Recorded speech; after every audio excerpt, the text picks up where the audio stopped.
Oi, essa nossa segunda atividade assíncrona calcada nessa videoaula vai tratar a respeito da norma ISA S 5.1.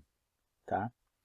Então, as normas de instrumentação estabelecem símbolos gráficos e codificações para identificação alfanumérica de instrumentos ou de funções programadas que deverão ser utilizadas nos diagramas e malhas de controle de projetos de instrumentação.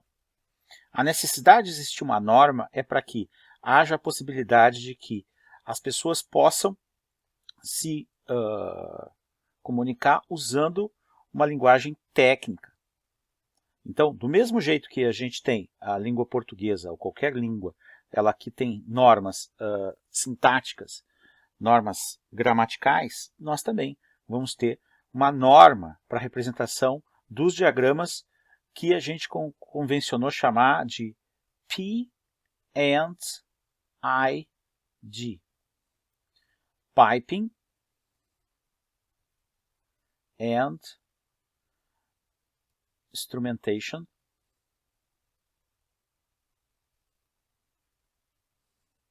Diagrams, né? Do inglês. Diagramas de tubulações e instrumentação. O propósito dos símbolos gráficos e codificações estabelecidos pelas normas, não só pela norma ISA S 5.1, é estabelecer uma maneira uniforme de identificação dos instrumentos e sistemas de instrumentação, facilitar o entendimento dos diagramas e malhas de instrumentação, além de viabilizar a comunicação entre usuários, projetistas e fornecedores. Então, esse aqui é a referência para esse tipo de informação que eu estou dando, foi o livro de Instrumentação Industrial do professor Bega, organizado pelo Egídio Bega. O que acontece? A simbologia mais usada é a norma S 5.1 da ISA. A ISA é The Instrumentation Systems and Automation Society. O nome da ISA já mudou bastante ao longo da história. Tá? O nome hoje é assim. No Brasil, há a norma NBR 8190, da Associação Brasileira de Normas Técnicas, de outubro de 83, então é uma norma muito antiga, que é baseada, por sua vez, na norma ISA de 1949. Então, observe que no Brasil nós temos uma norma absurdamente antiquada. Na realidade, a norma ISA S 5.1, publicada em 1949, né, já foi atualizada em 84, 92 e 2008, de forma a acomodar todos os avanços da tecnologia, né? Então, vocês imaginem a quantidade de avanços tecnológicos que não são abarcados por uma norma muito antiquada, né? Bom, quando a gente vai aplicar uma norma, né, a gente tem que saber que existe uma hierarquia. Então, no Brasil, por força de lei, qualquer regulamento que seja legislado e colocado na forma de lei, ele tem a primazia. Em segundo plano, uma portaria do Instituto Nacional de Metrologia, o INMetro. Só depois vem as normas ABNT. Então, nenhuma norma ABNT pode ser contrária a especificações da lei ou de portarias do INMetro. Além disso, existe uma organização internacional de metrologia legal, a OIML, que, por sua vez, regulamenta normas em que muitas das atividades técnicas são calcadas no convencional das empresas, das indústrias. É muito comum falar em normas ISO, tá? É a Organização Internacional de Padrões, ISO, International Standard Organization, tá certo? Então é comum falar de normas ISO, tá? E no ambiente da engenharia elétrica, tá? Em normas IEC, tá? Bom, o que acontece? Além desses conjuntos de normas, existem as normas ISA, a norma API, do Instituto Americano do Petróleo, a norma alemã, então aqui é Instituto Americano de Petróleo, aqui a norma alemã, a norma DIN, existe a norma JIN, tá? Que é a japonesa, e assim por diante. Tá? E só depois de todas essas normas, vale a norma interna da empresa, no caso das nossas grandes empresas, como a Petrobras, a Vale e assim por diante. Tá? Não vou entrar aqui em discussões a respeito do passado recente dessas empresas. Tá? A gente espera que elas voltem a ser o que sempre foram, sempre representaram o panorama empresarial e industrial brasileiro. Né? Bom, algumas normas suplementares à ISA S 5.1 são essas aqui, ó. 5.2, 5.3, 5.4, 5.5, 5.6, nós não temos tempo para ver isso aqui. Mas é importante que vocês saibam que existem essas outras normas que regulamentam aspectos importantes da atividade de instrumentação. Tá? Esse material é um material de referência para quem for trabalhar de forma mais profissional, vai precisar consultar essas normas, né? E vocês sabem que essas normas devem ser compradas, devem ser adquiridas, tá? A gente não pode, óbvio, né? Que a gente não pode conseguir cópias ilegais dessas normas, né? Bom, a norma ISO 5.1, ela define tipos de fluxogramas. Então, até agora, na engenharia química, nós sempre estivemos acostumados, até antes do 4º ano, a fazer o que a gente chama de BFD, o fluxograma de blocos. O BFD é o Block Flow Diagrams. Aqui, na nossa disciplina, nós vamos aprender a fazer diagramas de... aqui não é diagrama de processo e instrumento, está errado, tá certo? Diagrama de tubulações, tubulação e instrumentos, tá? Ou instrumentação, que é o Pipe and Instrumentation Diagram, tá? E a gente, é porque eu copiei, eu fui preguiçoso, que eu copiei a linha de cima e acabei colocando aqui embaixo, está errado. Na linha de cima a gente tinha fluxograma de processo, Process Flow Diagram, os PFDs. Esses PFDs aqui, quem usa o RAICYS sabe, tá certo, que vai acabar construindo PFDs. Tá? A gente tem fluxogramas de utilidades, que são os UFDs, Utility Flow Diagrams, os fluxogramas de engenharia, que são Engineering Flow Diagrams, os fluxogramas mecânicos, que são os fluxogramas Mechanical Flow Diagram, tá? MFD, e os fluxogramas de sistema, que são os Systems Flow Diagrams. Mas aqui nós vamos focar fundamentalmente nos PFDs. Bom, então aqui a gente tem uma representação de um conjunto de informações que é muito comum esse tipo de documentação em projetos de engenharia, né? Então, o que a gente observa aqui? A gente observa, a primeira informação importante que a gente vê é uma identificação das correntes, tá certo? Então, a gente tem aqui a corrente 1, né? A corrente 1 está aqui, a corrente 2, está aqui a identificação da corrente 2, a corrente 3 está aqui, a corrente 4,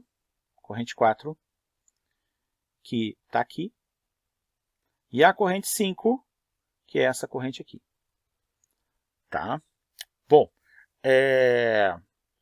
nós temos alguns dispositivos, então é uma coluna deetanizadora, aqui o pré-aquecedor da alimentação da coluna deetanizadora, e aqui, essa unidade aqui, é o reboiler da coluna deetanizadora.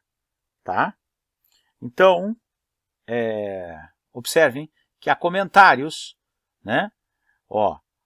Nesse exemplo particularmente, que o pré-aquecedor da coluna detonizadora da alimentação, o pré-aquecedor da alimentação da unidade detonizadora, está fora de operação no verão, então não estava sendo usado esse pré-aquecedor no verão.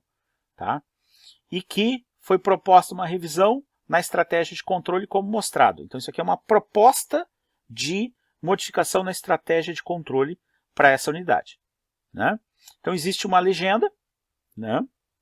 Aqui é mostrado o estado normal da válvula normalmente aberta ou válvula normalmente fechada. Tá?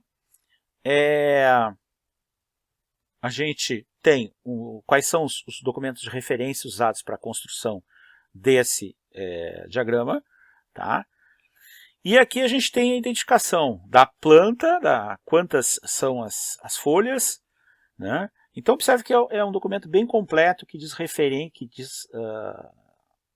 tem a descrição de um processo, tá? De uma unidade de processo. Então é bastante complicado, gente.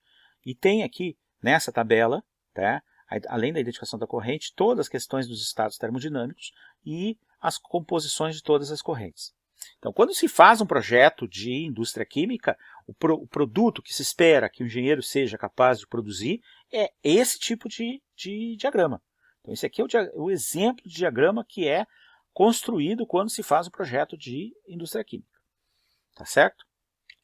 Bom, o que o Pipe and Instrumentation Diagram não tem? Ele não tem temperatura e pressão, ele não tem vazões, ele não tem os locais de equipamentos, ele não tem o roteamento, as rotas dos tubos e comprimentos das tubulações, ele não tem a identificação dos acessórios, não tem a identificação mecânica da mecânica associada aos suportes, estruturas e fundações. Então, esse aqui não é um diagrama de Pipe and Instrumentation. Não é um diagrama PNID. Tá certo? Por sua vez, o que o PNID contém? Para os equipamentos, ele mostra todas as peças, unidades de reposição, unidades paralelas, detalhe e resumo de cada unidade. Para a tubulação, inclui todas as linhas, drenos, conexões de amostragem e especificação de tamanho. Claro, os tamanhos padrão usados na construção de engenharia. Os materiais de construção, materiais de isolamento, espessura e tipo. Para a instrumentação, e aqui é o que a gente vai focar mais, né? Nós vamos precisar muito dessa questão de quais são os instrumentos, quais são os registradores, quais são os instrumentos indicadores, quais são os controladores e assim por diante. Porque aqui é a disciplina de controle e automação. Então, nosso objetivo é focar necessariamente nesses dispositivos da malha, né? E para as utilidades, ele tem as utilidades de entrada, de saída, tá? E os tratamentos de resíduos. Bom, então aqui a gente tem um Pipe and Instrumentation Diagram para a destilação do benzeno. Então, a gente tem uma coluna de destilação, tá certo? E necessariamente está sendo separado, ó, benzeno de tolueno. Então, a corrente de entrada da coluna de destilação, tá? Ela recebe, né, aqui, ó, tá? Uma mistura de benzeno e tolueno, né? E aí, aqui tem a identificação de qual o schedule, né? Qual o schedule das tubulações, né? Qual o schedule das tubulações. Eu vou ter que voltar.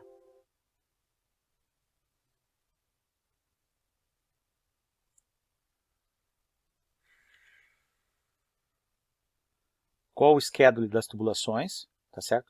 Aqui a gente tem um conjunto, ó, conjunto de instrumentos. Aqui a gente tem outro conjunto de instrumentos, né? Então, por exemplo, o que eu observo aqui, ó? Aqui eu tenho um indicador de temperatura, outro indicador de temperatura. Aqui eu tenho um sensor de temperatura que manda um dado para um transmissor de temperatura, que eu vou ter aqui um controlador registrador de temperatura, tá certo? Então, nosso objetivo é aprender como é essa linguagem associada a esses tipos de representação dos instrumentos, né? Então, a primeira coisa que a gente tem que identificar é a tag. Tag é um código alfanumérico cuja finalidade é identificar equipamentos ou instrumentos dentro de uma planta de processo. No caso dos equipamentos, a tag é formada pelo nome da área, tipo de equipamento e um número sequencial. Caso haja mais de um equipamento do mesmo tipo na mesma área, separado por hífens, o que totaliza de 6 a 8 caracteres. Muitas empresas adotam tags de até 12 ou mais caracteres. Então vamos observar aqui, por exemplo. Aqui tem uma tag, ó, é a torre T101. Então é a torre 1 da unidade 1, T de Tower. Aqui, ó, eu tenho um vessel, né, V, né? E assim por diante. Essas são tags. Então aqui eu tenho uma tag, tá certo? Aqui eu tenho o E de exchanger, trocador de calor. Tá? Aqui eu tenho outro exchanger. Então observem, esse aqui é o exchanger 104 da unidade. Então é o 4 da unidade 1. Esse aqui é o exchanger 6 da unidade 1 e assim por diante. Né? Eu não preciso né? Não preciso necessariamente, tá, ter toda a identificação numa única planilha, num único sheet, num único desenho, a respeito de todos os trocadores da unidade, né? Então, aqui, por exemplo, eu tenho um sistema de bomba, pump 102B, né? E assim por diante. Essas são as tags. Tá? A gente pode identificar quais são os principais equipamentos de processo só pelas tags. Tá? Bom, além das tags, eu preciso de um padrão para representação de equipamentos.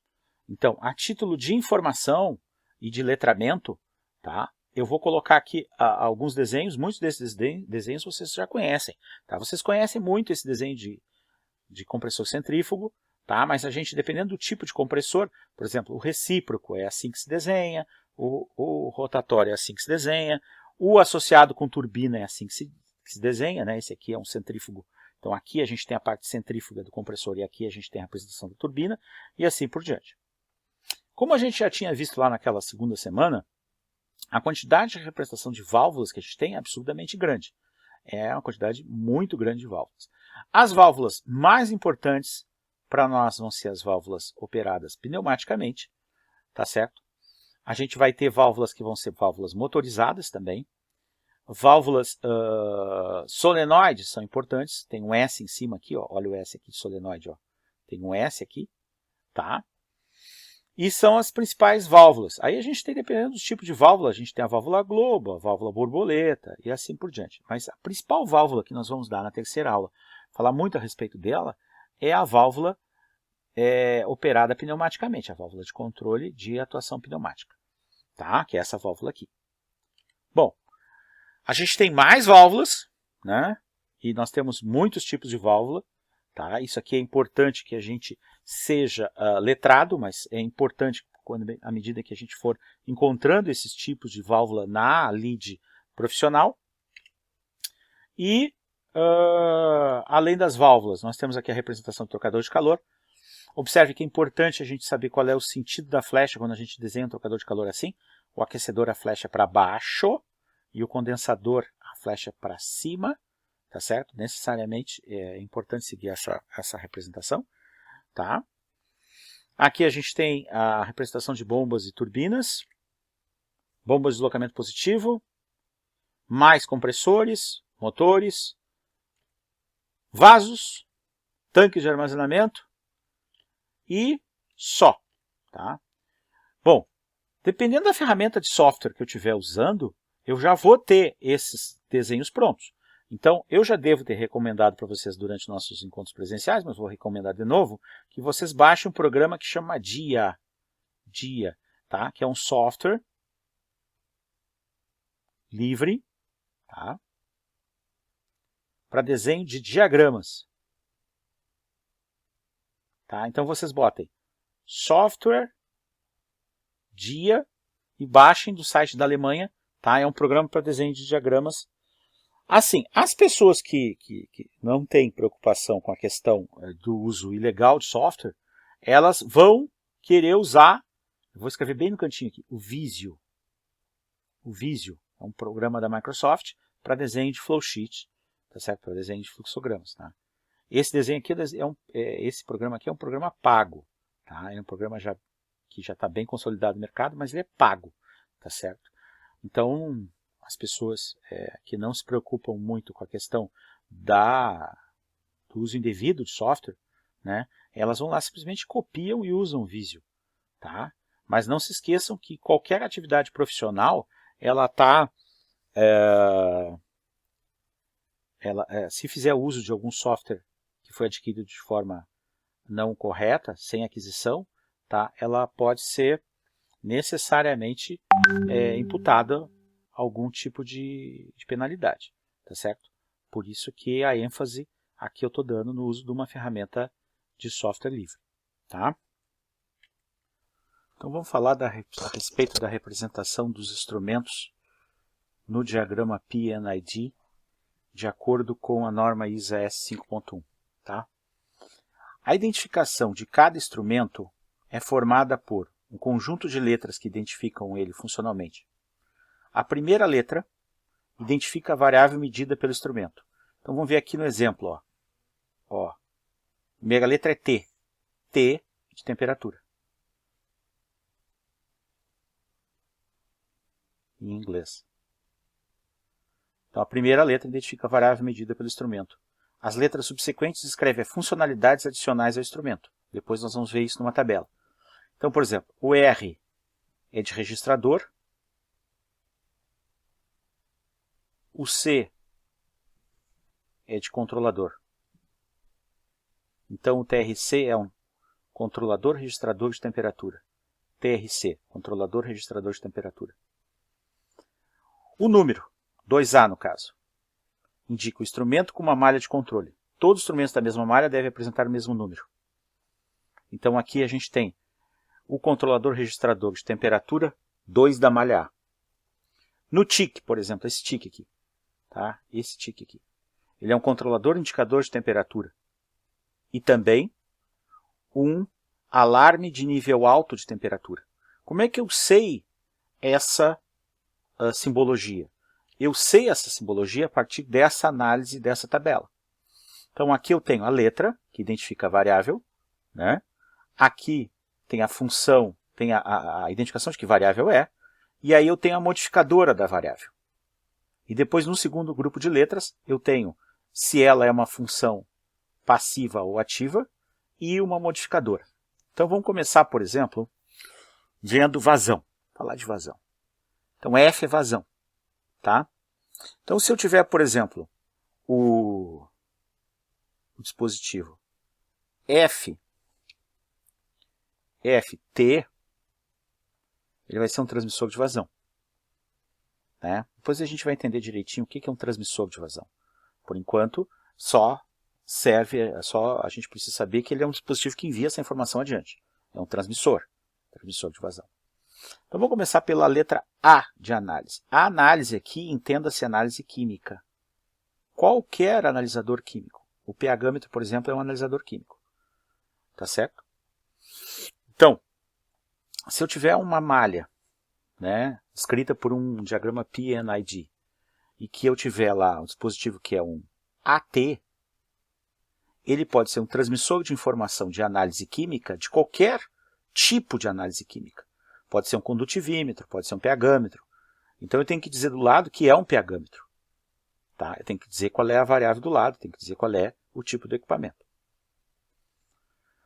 Chama, B. É muito comum a gente ter dispositivos, equipamentos que usam chama. Então, chama, eu posso ter, por exemplo, o BG. O BG, vou colocar aqui, BG. Né? BG. G, na segunda letra, tá? É visão direta. Então, eu tenho um visualizador direto de chama. Tá? Uma janela de inspeção para eu poder enxergar a chama. C é condutividade elétrica, na primeira letra, como variável, mas também é controlador. D é densidade, na modificadora diferencial. E é tensão, e na segunda letra é sensor. Sensor enquanto elemento primário, elemento que está em contato direto com aquilo que está sendo medido. F é vazão, de flow, do inglês, e também é razão. Então, se eu tiver um dispositivo que mede razão de vazões, ele vai ser um FF. FF, razão de vazões. Vazão. Né? G é livre, devido à necessidade de eu ter letras que identifiquem variáveis de processos que eu só tenho na minha planta. Né? Por exemplo, eu posso ter vamos imaginar que eu estivesse acompanhando cor, por exemplo. Cor, eu não vou ter aqui um código, então eu posso usar G como cor, por exemplo. Poderia ter visão direta de cor, um GG. Né? Seria uma janela para inspeção de cor. H é manual, H hands, né? Manual, mas também é alto lá na modificadora. I é corrente elétrica, J é potência, ou também varredura ou seleção manual. Eu posso ter um dispositivo cuja seleção manual é feita no instrumento, então vai ter a modificadora J.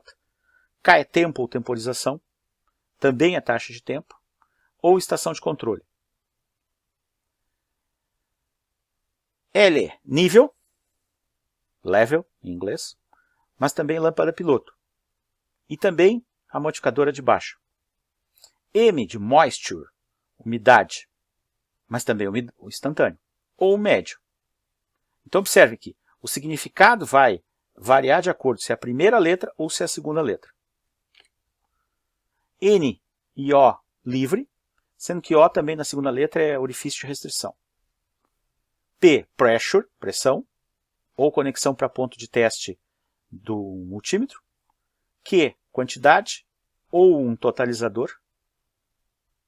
R, radiação, e também a modificadora registrador. S é velocidade ou frequência. Também é usado para chave, no caso do solenoide, né, a chave solenoide. T, temperature, ou transmissor. U é multivariável, quando tem mais de uma variável, ou multifunção na segunda. V é vibração ou análise mecânica, mas também é a válvula. Então, por exemplo, a FV é uma válvula de vazão, que influencia em vazão. Uma TV é uma válvula que influencia em temperatura. W é peso ou força. X não se usa, né? Mas também pode ser eixo do X no caso de gráficos. Y é estado, presença ou sequência de eventos. Mas também pode ser um relé. Então, um TY seria um relé para modificar a temperatura. Z é posição. Tá? E assim por diante. Bom, esse tipo de tabela só se aprende usando. Tá certo? Aqui tem algumas observações do que eu falei. Tá certo? Vamos ver alguns exemplos. Então, eu vou parar aqui a apresentação, né? Até o final lá. Vou pedir um novo slide.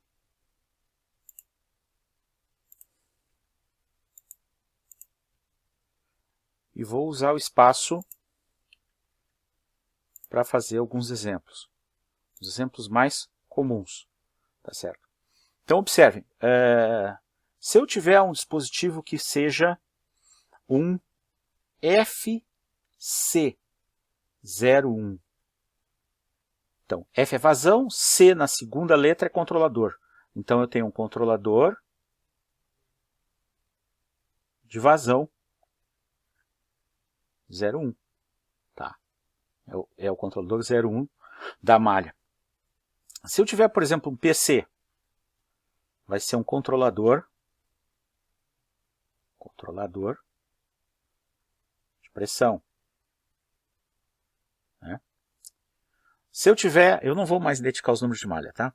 Se eu tiver um TC, pô, professor, vai ser um controlador de temperatura. É só eu olhar qual é, né, o significado da variável. Por que eu coloquei esses aqui, além do LC que eu já usei de exemplo? Tá? Porque esses aqui são de longe, tá, os controladores mais comuns que a gente vai ter. Os exemplos mais comuns. Agora eu posso criar exemplos estranhos. Por exemplo, o que seria o MAM? M é de moisture. Tudo bem. O A e o M eu vou ter que olhar. Então vou voltar lá na tabela. Né? Então o A é alarme. Alarme. E o outro M é de umidade média, ou intermediária. Então, observem. O que eu tenho? Eu tenho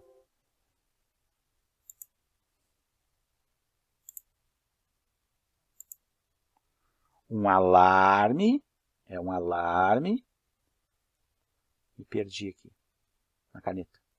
Está aqui. É um alarme de umidade média. Ah, professor, qual a utilidade de um alarme de umidade média? Se usa em indústria têxtil. Indústria têxtil. A indústria têxtil, ela aumenta a umidade do ar nos pavilhões de trabalho por causa da chance de pegar fogo, né? Então, existem aspersores de água no ar em depósitos e instalações da indústria têxtil, onde tem máquinas, né? Porque os fios têxteis correndo nas máquinas podem acabar em baixa umidade, produzir faísca por causa da eletricidade estática e vindo a provocar um incêndio. Então, MAM seria um alarme de umidade média por causa desse tipo de situação, né? Bom,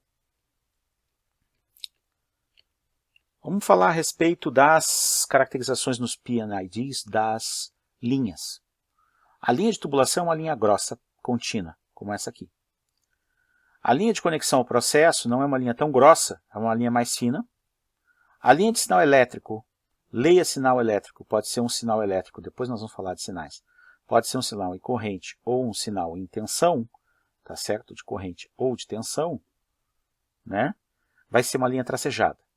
O sinal pneumático vai ser uma linha fina com barras inclinadas. O sinal hidráulico vai ser uma linha contínua com esse sinal em formato de L aqui, assim. Tá certo? Um data link, ou seja, uma conexão serial, vai ser uma linha contínua com bolinhas.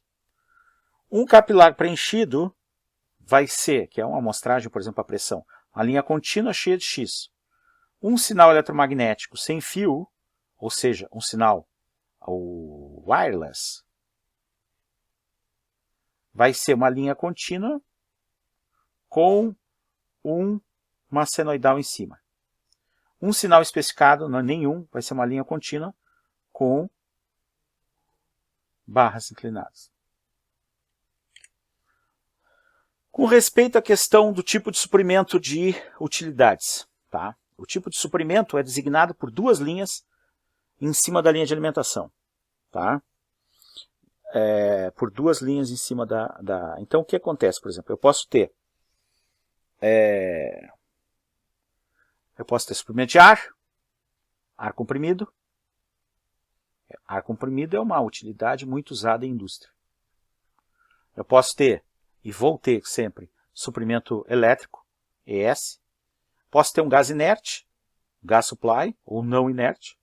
Posso ter suprimento hidráulico, né, uma linha de hidráulica, né, suprimento de gás nitrogênio, suprimento de vapor d'água, SS, e o suprimento de água, WS. Então, no exemplo aqui, por exemplo, ES24DC. ES é elétrico, 24 é a tensão, e DC é o tipo de tensão que é corrente contínua. Tá? Então, eu tenho uma tensão, um fornecimento de 24 volts em tensão contínua.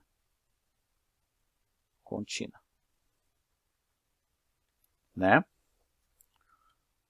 Bom, os instrumentos, eles são identificados através dos símbolos das letras, mas o tipo de local dele, se é no campo, ou seja, na planta, campo entenda-se como planta, tá? No painel de controle, ou behind panel, aqui é behind panel.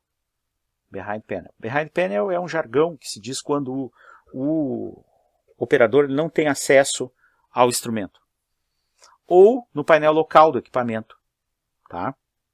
Então, a gente tem instrumentos que são instrumentos discretos, que só servem para uma variável, né? Esse círculo, normalmente, ele é desenhado com diâmetro padrão de 12 milímetros nas plantas. Então, tem a bolinha sem o tracinho, é na planta. Com o tracinho na sala de controle.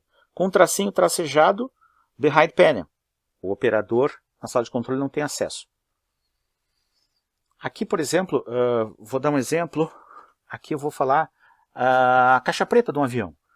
Se a caixa preta de um avião for considerado um dispositivo de instrumentação, esse dispositivo de instrumentação seria marcado num diagrama com uma bolinha tracejada, porque o piloto não tem acesso. É isso o behind panel, quando a gente não tem acesso. Tá? Se o instrumento for compartilhado, ou seja, se eu tiver mais de uma variável, ele vai receber um quadrado por fora. Então vai ser um círculo inscrito num quadrado. nas mesmas classificações anteriores. Se eu tiver um computador de processo, esse computador de processo é um dispositivo que vai calcular alguma coisa a partir de outra coisa, né? Então ele vai realizar um cálculo. Ele vai ser representado por um hexágono, como esse aqui se for no campo, como esse se for na sala de controle e assim por diante. Se eu tiver um CLP, CLP é o dispositivo chamado controlador lógico programável, tá certo? É um dispositivo muito importante na instrumentação, que é dedicado para implementar o controle dentro dele, tá certo? Depois, mais tarde, nós vamos falar só de CLP. Em determinado instante, nós vamos falar só de CLP. Então eu vou ter a interface CLP, esse quadrilátero, né, que é um losango dentro de um quadrado, se for no campo. Se for uma interface supervisória, né, vai ser o quadrilátero com traço. Se for lógico, ou seja, se for só um software com tracejado. E se for uma interface de painel, vai ser com esse traço duplo. Muitas vezes é necessário a gente fazer operações com sinais, né? E essas operações com sinais são identificadas aonde? São identificadas no diagrama PNID. Então o que a gente tem? A gente tem aqui símbolos, esses símbolos, a maioria deles a gente conhece da engenharia, então não preciso explicá-los. O que eu preciso explicar mais é a respeito desses padrões de conversão, de sinais, de corrente para pressão. Então esse aqui, I/P, é um conversor de corrente para pressão. E o conversor P/I é o contrário, de pressão para corrente. Então quando eu estou transformando um sinal elétrico no sinal pneumático, um sinal pneumático em elétrico. Depois nós vamos ter uma aula só de sinais. E os conversores de analógico para digital, analógico para digital e de digital para analógico. Depois eu vou dar uma aula só sobre sinais, e nessa aula de sinais eu vou falar sobre o que é analógico e o que é digital, né? Vamos ver alguns exemplos.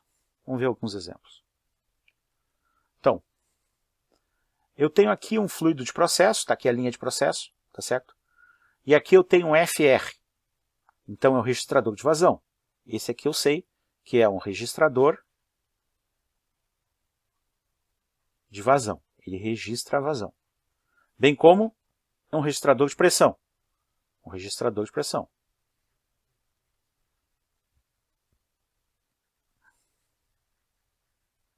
Aí eu tenho aqui um trocador de calor.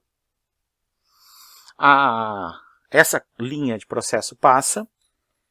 E aqui eu tenho um TAL. Então, o A é de alarme. L é de low. T é de temperatura. Então, alarme de temperatura baixa. Tá? Aqui eu tenho um TRC. Então, o TRC está mostrando aqui a temperatura. Ele é um controlador registrador de temperatura. Controlador registrador de temperatura. Aqui eu tenho uma válvula que manipula a temperatura, que manipula uma vazão, mas que tem efeito em temperatura. Por isso que é um TV. Né? Ela é TV porque ela influencia a temperatura. Por que ela influencia a temperatura? Porque isso aqui é um trocador de calor. Né? Observe que aqui o sinal, aqui o contato era direto, e aqui eu tenho uma linha pneumática. Então essa válvula é uma válvula pneumática. Né? Essa simbologia dessa malha desse jeito é uma simbologia simplificada. Eu posso ter ela mais completa. Então vamos vê-la mais completa. É o mesmo exemplo anterior, agora em simbologia mais completa. Então eu tenho a linha de fluido. Aqui eu tenho uma placa de orifício. Esse é o símbolo de placa de orifício. Placa de orifício me permite medir vazão a partir da queda de pressão. Então eu preciso medir a pressão. Então eu vou ter um transmissor de vazão.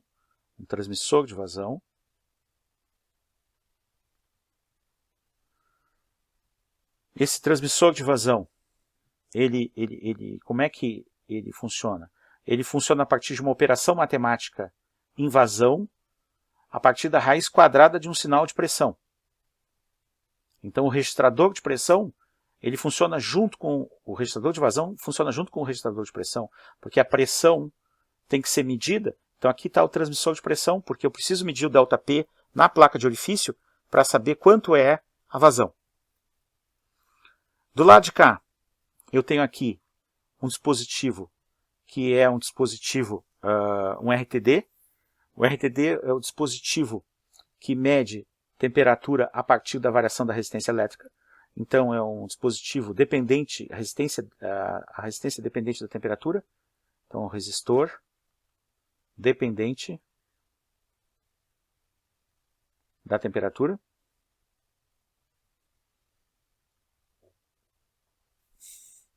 Aqui eu tenho o controlador registrador de temperatura e eu tenho dois alarmes. Um alarme de nível baixo, né? Eu tenho um alarme de nível baixo e aqui eu tenho uma chave de temperatura, tá? Porque S está associado ao solenoide, né? Então, e o L de baixo. Então, o alarme de temperatura aciona esse relé. Então, aqui eu tenho um relé, né, uma chave, um switch, porque isso que é S, é switch, tá certo? E aqui eu tenho o solenoide. Vamos ver outro exemplo, tá? Aqui a gente tem um exemplo de uma torre de destilação, tá certo? Essa torre de destilação, ela é muito instrumentada, tá? Então, para fazer uma análise completa, a gente vai dividir ela em seções, tá certo? Então, vamos pegar a seção de cima. No sentido horário, tá? Aqui eu tenho um indicador de temperatura da malha 9, instrumento 3. Né? Aqui eu tenho um TAH, temperatura alarme alto. Então, é um alarme de temperatura alta instalado. Como tem um traço aqui, ó, está instalado na sala de controle. Acessível ao operador porque o traço é contínuo. Na malha 8, instrumento 3. Aqui eu tenho um TJSH, temperatura. J, ele é associado com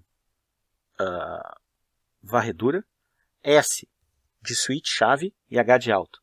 Então é uma chave de temperatura alta de varredura para temperatura. Também na malha 8, temperatura 3.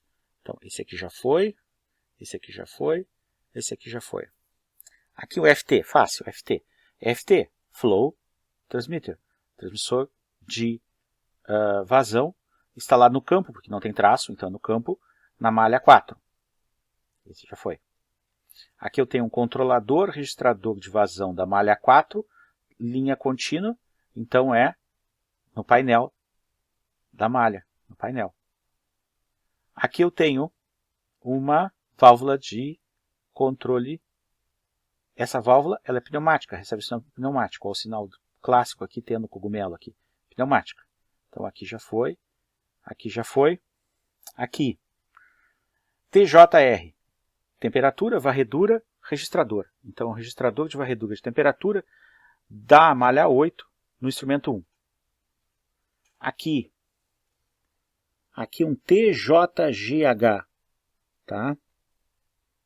É um instrumento compartilhado, chave de varredura de temperatura, nível alto com registrador. Instalado na sala de controle por causa da linha contínua.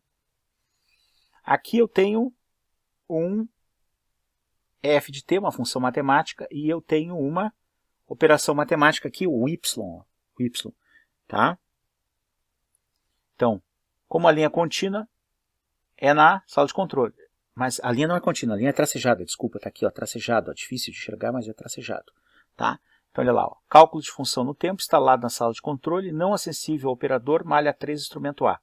Malha 3, está aqui o número, instrumento A. Esse aqui já foi. TAH82, temperatura alarme alto na malha 8, instrumento 2. Fácil, linha contínua na sala de controle. Esse aqui já foi.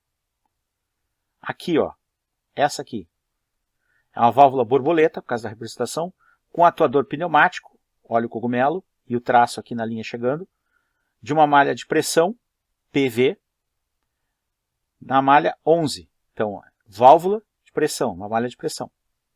Tá? E a posição, em caso de falha, normalmente aberta.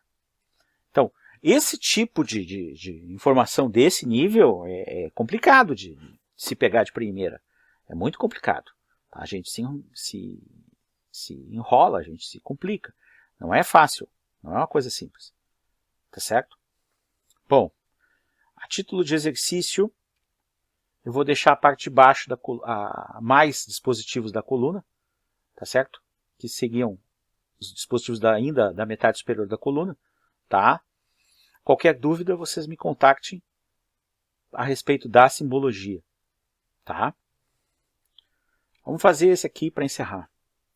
Então esse aqui é um caso interessante de processo, só uma olhada bem por cima a gente já vê que nós temos 2 tanques e que a jusante dos tanques nós temos reatores, que nós temos 2 reatores, o reator 1 e o reator 2. Observem que o reator 2 recebe a alimentação só do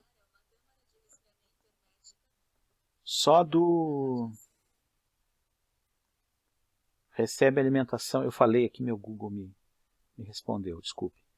O reator 2 só recebe a corrente da alimentação do tanque de alimentação.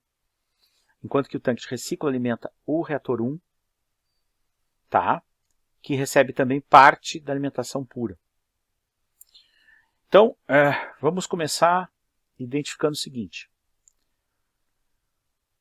Quando a gente tem esse tipo de situação, é bom a gente identificar quais são as correntes que cruzam a fronteira do nosso sistema. Tá certo? Então, observem que aqui, eu tenho um make-up. Esse make-up é uma reposição. Essa reposição existe para repor o que se tem na saída do reator 1 e do reator 2, né? Muito provavelmente do reator 2, na saída do reator 2. Por quê? Porque para o reator 1 eu tenho aqui esse reciclo. Ó. Tá? Então, esse tanque de reciclo, aqui eu tenho um sistema de controle eu tenho um transmissor de nível, LT134. Ele manda um sinal elétrico tracejado, para um controlador de nível. Né? Essa é a malha 134. Aqui eu tenho um controlador de vazão que atua sobre essa válvula pneumática. Um controlador de vazão que recebe a corrente de make-up. Então, essa aqui é o sistema de controle de nível. Então, essa aqui é uma malha de nível. Essa aqui é uma malha de nível. Né? Controle de nível. De nível de quem? Do tanque de reciclo. Esse reciclo, ele é alimentado para o reator 1. E aqui eu tenho uma medição de vazão, tá? Um transmissor de vazão, que vai me dar o valor dessa vazão e vai mandar essa informação para esse controlador de vazão. Observe que aqui eu tenho um FFC. Esse segundo F aqui quer dizer razão. Razão. Por quê? Porque na malha de baixo, aqui, eu tenho a medida de vazão. Esse transmissor de vazão manda essa informação para esse controlador de razão.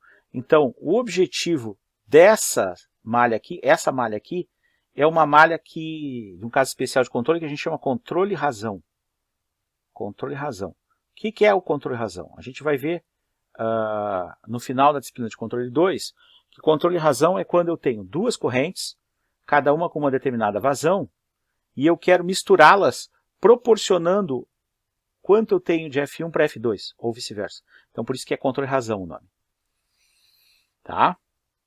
Então, observem que, na realidade, a alimentação do reator 1 ela é uma mistura de alimentação pura com a alimentação que veio do reciclo. Tá certo? Aqui eu tenho o transmissor de vazão, que manda o sinal para o controlador de vazão, que atua sobre essa válvula pneumática, abrindo e fechando para a alimentação do reator 2. Aqui eu tenho um transmissor de pressão na linha, que manda para um controlador de pressão na linha, que atua abrindo ou fechando essa válvula sobre o tanque de alimentação. Essa montagem, esse diagrama PID, PE&ID, é muito interessante, extremamente interessante. Relembrando, qualquer caso de dúvida, vocês entrem em contato comigo. E aproveitem a aula síncrona também para tirar dúvida. Tá? Bom, esse material todo eu retirei de todos esses sites aqui de consulta. Tá certo? Todos esses sites aqui de consulta. Mais essa bibliografia. E eu quero agradecer demais o trabalho da professora Ninoska, da Universidade Federal Fluminense, tá certo? Que está disponível nesse site aqui. E da professora Adriele de Carvalho, que está nesse site aqui. Então, eu baseei muito nas fontes delas. Além das notas das aulas dos anos e semestres anteriores. As fontes de consulta. Tá? Então, agora eu vou deixar uma lista de codificações para vocês fazerem, tá? De acordo com a norma ISA ES 5.1. Tá bom? Agradeço demais a atenção de vocês. Tá? Se cuidem, fiquem bem. Muito obrigado. Muito obrigado mesmo.